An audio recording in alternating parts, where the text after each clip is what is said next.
Imagine waking up one morning to discover something extraordinary and unheard of. Gravity has suddenly been cut in half everywhere on Earth, and the world around you seems familiar, yet terrifyingly changed, with just half the force anchoring you to the ground. Your first steps feel like walking through syrup, like moving across clouds instead of solid Earth. Your body so buoyant that each footfall sends you drifting slightly with every movement, and the air itself seems less dense, as though the atmosphere has loosened its grip, turning the world into a surreal new version of what you once knew. As you exit your home, the effects become undeniable. Ordinary cars seem to bounce as their springs compress in ways no engineer intended. Objects in the environment, mailboxes, trash cans, even lampposts seem to sway under the new weightless pull of wind. And overhead, tree branches wave more than ever before, leaves drifting down slower, dancing through the air like snow. Soon, you realize the difference in your body too. You can stand taller, reach further, lift heavier objects with ease. A rock you couldn't lift yesterday is suddenly manageable, and a jump propels you into the air twice as high. Laughter becomes spontaneous as people bound down sidewalks, flipping over benches, forgetting the rules of gravity itself. And yet, for all its novelty,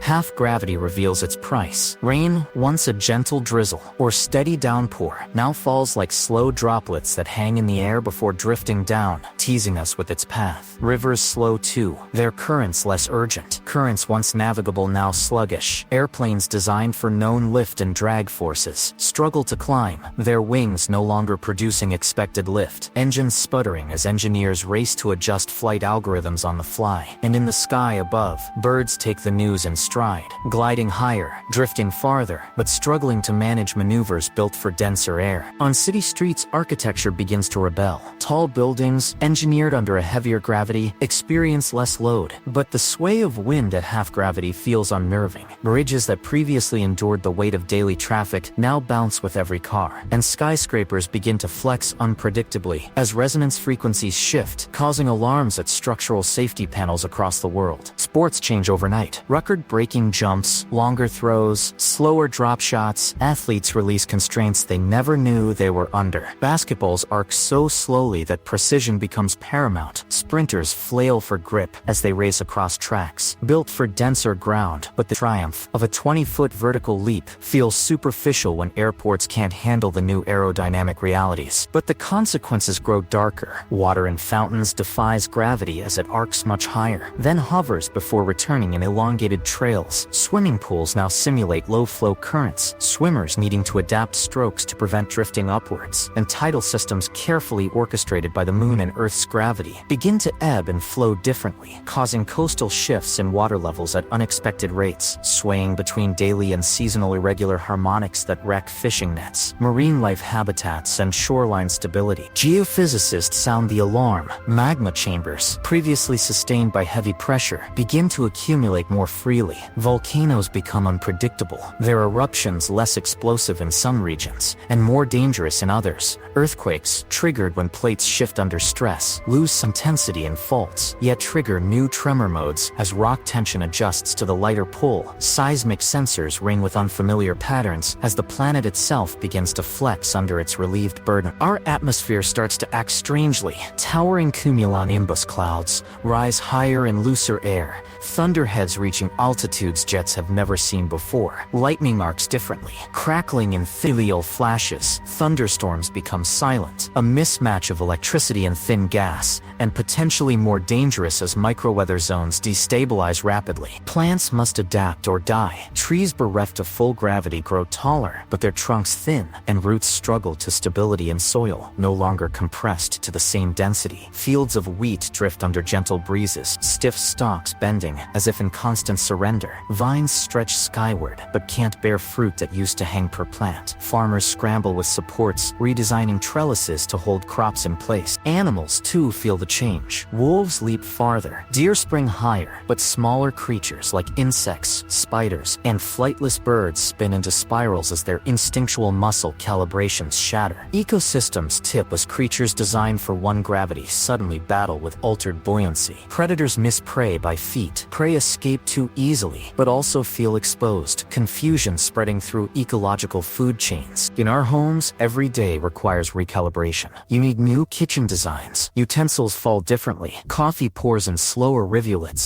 Dishes clatter with lighter finality. Beds float higher off the ground. Furniture shifts. Objects bounce in place. Gravity-knowing apps become essential tools. Drop tests to measure local G.